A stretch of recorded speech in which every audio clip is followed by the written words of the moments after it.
Halloween just got a whole lot scarier. And we're not talking about the costumes.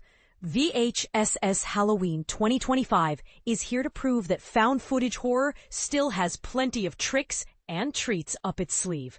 The latest installment in the annual VHS Anthology series, this film is a love letter to the spookiest night of the year, blending urban legends, haunted houses, and bowls of candy into a blood-soaked celebration of chaos. But here's where it gets controversial. While some horror fans crave elevated atmospheric dread, VHS Halloween gleefully dives into the muck, embracing a tongue-in-bloody-cheek humor and a willingness to push boundaries. Is this the future of horror, or a nostalgic throwback? You decide. Kicking things off is the connecting segment, Diet Phantasma, a brilliantly twisted mockumentary-style short that feels like a forbidden corporate tape. It follows a focus group testing a new beverage, but the side effects are anything but ordinary. Think demonic possession and spontaneous combustion. It's a clever setup that keeps you guessing, and by the time you return to it between segments, the stakes and the insanity have skyrocketed. The first full segment, Anna Zlokovic's Coochie Coochie Coo, sets the tone for the anthology's wild ride. Two teens, too old for trick-or-treating, but desperate for one last candy haul, stumble into the lair of Mommy, a chilling urban legend. The house itself is a masterpiece of deranged filmmaking, with unsettling surprises around every corner. It's a strong opener that launches the film's momentum and sets the bar for sheer grotesqueness.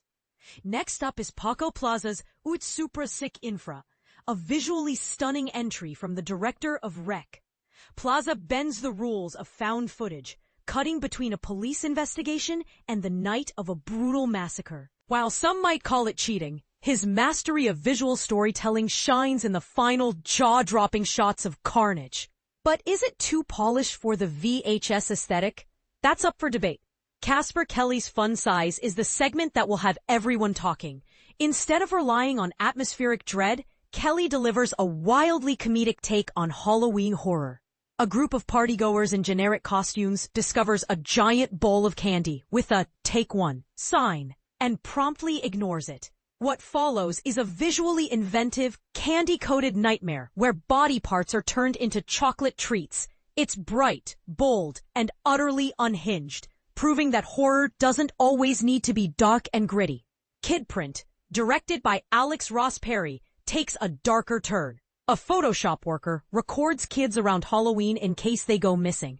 And, unsurprisingly, many do. The segment is unflinching in its portrayal of violence against children, which may alienate some viewers. But its fearless commitment to its tone is what makes it work. Is it a commentary on overprotective parenting, or just a descent into brutality? You'll have to decide. Closing out the anthology is Home Haunt, directed by Micheline Pitt-Norman R.H. Norman. This short centers on a family's annual haunted house, which takes a terrifying turn when a cursed LP unleashes literal hell. It's a fitting finale that ties the anthology together, reminding us that sometimes the scariest monsters are the ones we invite into our homes. So why did it take so long for the V/SS series to tackle Halloween?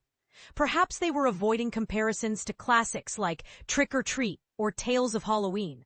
But with V/SS Halloween, they've carved out their own space in the holiday horror canon. And now, I can't help but wonder, what's next? V/Easter? Bring it on. This review was filed from the world premiere at Fantastic Fest. Catch V/SS Halloween on Shudder starting October 3rd. But before you do, ask yourself, is horror better when it's messy, unpredictable, and unafraid to get its hands dirty? Let us know in the comments. We're dying to hear your thoughts.